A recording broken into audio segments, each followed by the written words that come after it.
කොහොමද ඔයාලට?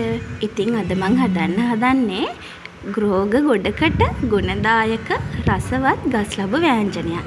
ඉතින් ගස්ලබු ව්‍යංජනය හදන්න මම මෙන්න මේ ගස්ලබු ගෙඩිය තමයි තෝරගත්තේ.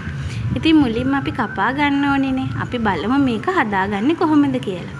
මුලින්ම මම මේ ගස්ලබු ගෙඩියේ නැට්ට පැත්තෙන් පොත්තක් කපලා අයින් කරනවා. ඊට පස්සේ මේක අලුත් ගස්ලබු ගෙඩියක් නිසා මෙන්න මේ විදිහට කිරි යනවා. මෙන්න මේ කිරි ටික අයින් කරගන්න ඕනේ. ටිකක් මේ විදිහට කරපුවාම ඒ කිරි ටික ඉටි එකක් වගේ හැදිලා ඒක අයින් කරගන්න පුළුවන්. ඒකේ මුලින් එන කිරි ටික අයින් කරගන්න තමයි මම මේ විදිහට කරන්නේ. පේනවනේ?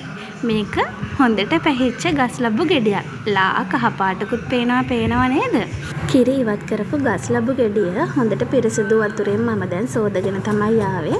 ඉතින් දැන් බලාගම මේක කපාගන්නේ කොහොමද කියලා. මම මේක දෙකට මැදින් පලාගෙන මේක මැද තියෙනවා චූටි ඇට ටිකක්.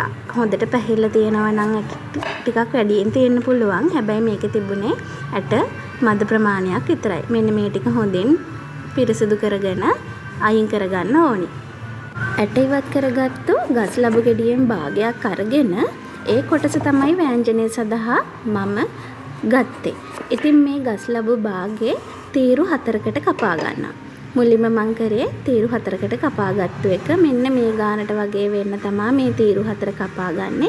ඉතින් ඊට පස්සේ මෙන්න මේ උපකරණයේ භාවිතයෙන් මේකේ තියෙන පොතු ටික ඉවත් කරගන්න ඕනි. මෙන්න මේ පේන විදිහට පොතු ටික ඉවත් කරගන්නවා මේ කපාගත්තු තීරු 4ෙම. තීරු කපාගත්තු ගස්ලබු ටිකේ පොතු ඉවත් කරගත්තට පස්සේ තමයි මේ තියෙන්නේ. ඉතින් මේ ගත්තේ ගස්ලබු ගෙඩියෙන් භාගයක්. ඉතුරු භාගය තමයි මේ තියෙන්නේ. මේකෙන් වෙනම විදිහ රෙසිපි එකක් අරගෙන මම ඔයාලට ආයෙත් එන්නම්. ඉතින් දැන් මෙන්න මේ ටික අපි ලෑස්ති වෙන්නේ මෙන්න මේ විදිහට කොටු හිටින විදිහට මේ ගස්ලබු තීරු 4ම කපා ගන්න ඕනි. මේක හොඳට තැම්බෙන ගස්ලබු ගෙඩියක් නම් ටිකක් ලොකුවට ගත්තට කමක් නැහැ. නැත්නම් ඒක ඔයාලා කැමති ප්‍රමාණයකින් කපා ගන්න. මම නම් කපා ගත්තේ මෙන්න මේ ප්‍රමාණින්. ඉතින් කපාගත්තු ගස්ලබු ටිකට මම මුලින්ම එකතු කරගන්නවා ගම්මිරිස් කුඩු තේ හැන්දක ප්‍රමාණයක්. ඊට පස්සේ මම මේකට එකතු කරගත්තා අමු 3-5 තේ හැන්දක් සහ ඒත් එක්කම මේකට කහ කුඩු තේ හැන්දක් එකතු කරගත්තා. ඊට පස්සේ මම එකතු කරගෙන තියනවා මේකට මිරිස් කුඩු තේ හැන්දක්. මේ ටික ඔක්කොම එකතු කරගත්තට පස්සේ මම එකතු කරගන්නවා ලුණු මුලින්ම තේ හැන්දක් සහ ඒ ගන්න ප්‍රමාණය අනුව ලුණු රස අනුව වෙනස් වෙන්න පුළුවන්. අන්තිමේට අපිට ලුණු මදි නම් ලුණු එකතු කරගන්නත් පුළුවන්. ඒ නිසා මෙන්න මේ වගේ ප්‍රමාණයක් තමයි මම ලුණු එකතු කරගන්නේ. ඉතින් ඊට පස්සේ මේ ඔක්කොම ටික එකතු කරගෙන මුලින්ම හොඳින් කවලම් කරගන්නවා. මේ කවලම් කරගත්තු ගස්ලබු කෑලි ටික විනාඩි 10ක් 15ක් විතර සීසන් වෙන්න මම තියලා තියෙනවා. දැන් අපි බලමු මේ ටික හදන්න ආයෙත් මොනවාද ඕන වෙන්නේ කියලා. මෙන්න මේ ප්‍රමාණයෙන් බීලෝණු ගෙඩියක්, සුදු ලෝණු, අමු මිරිස් කරලක් සහ සාමාන්‍ය ප්‍රමාණයක තක්කාලි ගෙඩියක් මම අරගෙන තියෙනවා. බීලෝණු ගෙඩිය සහ සුදු ලෝණු බික් ටිකේ පොතු ඉවත් කරගෙන මේ ටික මුලින්ම සෝද ගන්නවා මම. ඉතින් තක්කාලි ගෙඩිය, අමු මිරිස් කරලත් සෝදගෙන බීලෝණු ගෙඩියෙන් භාගයක් තමයි මම මේකට ගත්තේ. ගත්ත ප්‍රමාණය බීලෝණු ගෙඩියනොත් භාගයක්. ඉතින් මෙන්න මේ විදිහට හීනියට බීලෝණු ටික මුලින්ම කපා ගන්නවා මම. සුදු ලෝණු බික් 4ක් සහ තක්කාලි ගෙඩියත් ඒ වගේම අම්මිරිස් කරලත් කපා ගන්නවා. ඉතින් දැන් මේ තියෙන්නේ අවශ්‍ය ටික. ඒත් එක්කම කුරුඳු පොතු කෑලි 2ක්, රම්පේ කරපිංච මම මේකට ගත්තා. මෙන්න මේ ටික තමයි ඉතින් ගස්ලබු ව්‍යංජනය හදාගන්න වෙනමම ඕන වෙන්නේ සහ අපිට පොල් මිටි කිරි අවශ්‍ය වෙනවා.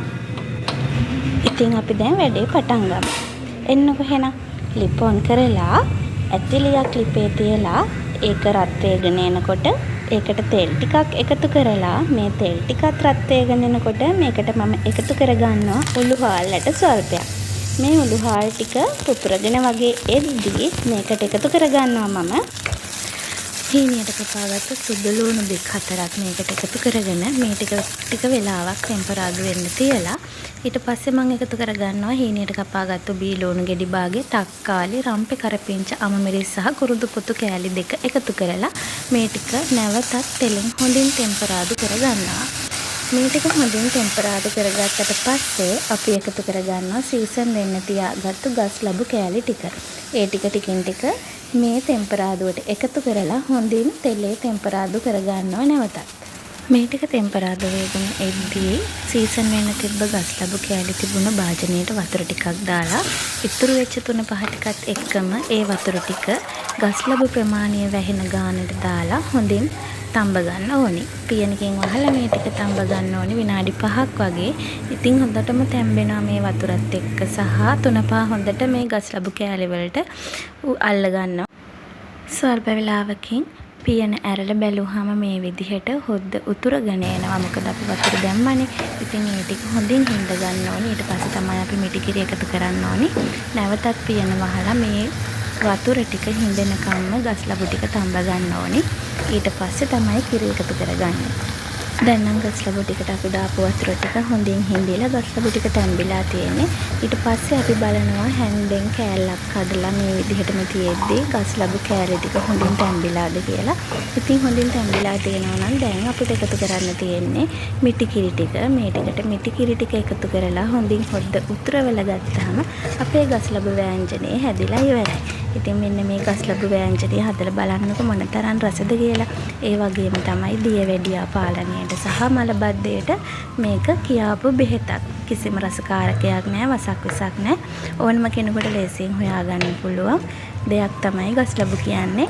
මෙන්න මේකෙන් තව ගස්ලබු වෑංජනේ වගේම ගස්ලබු වලින් අච්චාරු හදනවා. ඒ වගේම ගස්ලබු මැල්ලුමත් හදනවා. ඊළඟට ඉතුරු වුණානේ අපි ගාව තව ගස්ලබු කෑල්ලක්. ඉතින් ඒකෙන් මම ගස්ලබු මැල්ලුමක් හදන විදිහ ඉක්මනින්ම අරගෙන එන්න. දැන් පේනවනේ අපි උතුරව ගන්න ඕනේ මෙන්න මේ කිරි ටික දාගන්න. ඉතින් මේ හොද්ද උතුරගෙන ඉද්දි ඕනනම් අපිට බලන්න පුළුවන් අපි ඉස්සලා දාපු ලුණු ප්‍රමාණය ඇතිද කියලා. මට නම් මේ වෙලාවේ මදි කියලා තේරුණා. ඒ නිසා මම මෙන්න මේ වගේ ප්‍රමාණයක් එකතු කරගත්තා ලුණු ටිකක්. ඊට පස්සේ තමයි ආයෙත් මේ හොද්ද ටික වෙලාවක් උතුරවගෙන ගස්ලබු වෑංජනේ හදලා ඉවර වුණේ. ඉතින් මෙන්න මේ විදිහට හදලා බලලා මටත් රසද කියලා කියන්න. ඒ වගේම කියන්න ඕන දෙයක් තමයි මේ ගස්ලබු වෑංජනේ හදලා ඔයගොල්ලන්ොත් රසයි නම් මට අනිවාර්යෙන් කියන්න. ඒ වගේම මීට වඩා රෙසිපි එකක් ඕගොල්ලන් දන්නවා නම් වෙනස් රෙසිපි තියෙනවා නම් මගෙත් එක්ක බෙදා ගන්න කියලා මම ආදරෙන් ඉල්ලනවා. ඒ වගේම මේ වීඩියෝ එක හොඳයි නම් ඔයාලගේ යාළුවොත් අතර ෂෙයා කරගන්න. මගේ YouTube channel එකත් subscribe කරලා නැත්නම් subscribe කරන්න. මගේ Facebook page එකත් follow කරන්න කියලා මම ඉතාමත් ආදරෙන් ඉල්ලනවා. එහෙනම් අලුත් රෙසිපි එකකින් ඉක්මනින්ම ආයෙත් හම්බ වෙන්නම්. මම ආදරෙන් තේරි.